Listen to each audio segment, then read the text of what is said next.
Assalamu alaikum, I'm Yasmin Mogahed, and I'm very honored to join you in this webcast of Celebrate Mercy.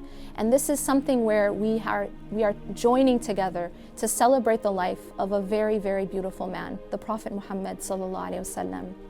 The part of his life that I want to talk about is a part that was actually very, very difficult on the Prophet sallallahu alaihi wasallam, one of the hardest periods in his life. And this was the year of sadness. During his life and the beginning part of his revelation, of his mission, he had a very, very difficult task. And yet he had the support of two people in his life who were one of his greatest supports. And that was his uncle Abu Talib and his wife Khadija radiallahu anha. What happened during the year of sadness, in the 10th year of the mission, is both of them died in the same year. Now you can imagine what the Prophet ﷺ is going through at this point. He lost one of he lost his beloved wife, and he also lost his uncle who he loved very dearly.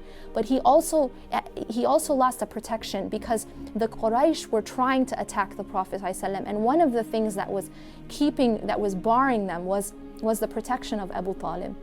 Now during this time, he decided to go to Ta'if, and when he went to Ta'if, the persecution increased and it continued, and the people actually lined up children and others and threw things at him, and even threw stones to such an extent that he was wounded and bleeding, and he was thrown out of the city in this type of humiliating way.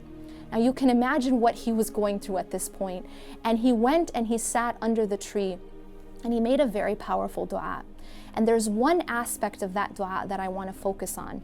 And this is the part of the dua where he says, "In lam takum bika ghadabun alayya fala ubali." That if you are not displeased with me, then I don't mind. Now this is mind-blowing because the Prophet ﷺ has been through so much at this point. He has been persecuted by his people, his wife has died, his uncle has died, and he's been thrown out of this city in such a humiliating way. And yet his number one concern is the displeasure of Allah subhanahu wa ta'ala. And he says that as long as Allah is not displeased with him, that he doesn't mind all the rest that happened to him. Now that is in and of itself such a testament, and it shows what the character of the Prophet ﷺ is, and it's an example for us because we also go through hardships, and this shows us what really, really matters, that any hardship that brings us closer to Allah subhanahu wa ta'ala is actually good for us, and any hardship that takes us away from Him, even if it's ease in fact, and it takes us away from Him, then it is bad for us. Now you'll notice too that Allah subhanahu wa ta'ala after this period of time does something miraculous. Allah takes the Prophet sallallahu alaihi wasallam up to the heavens, to a place where no other human being has ever been. And you see here that it's such a very, very symbolic sort of lesson for us, that when Allah subhanahu wa ta'ala takes away the creation, when Allah subhanahu wa ta'ala takes something from us that we love, but He gives back something better. He gives back something so much greater.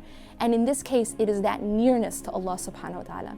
Now, none of us are going to go up into the heavens in this life, and yet we can experience that spiritual nearness. And when Allah takes away something of the creation that we love, but He gives us His nearness, then nothing else matters.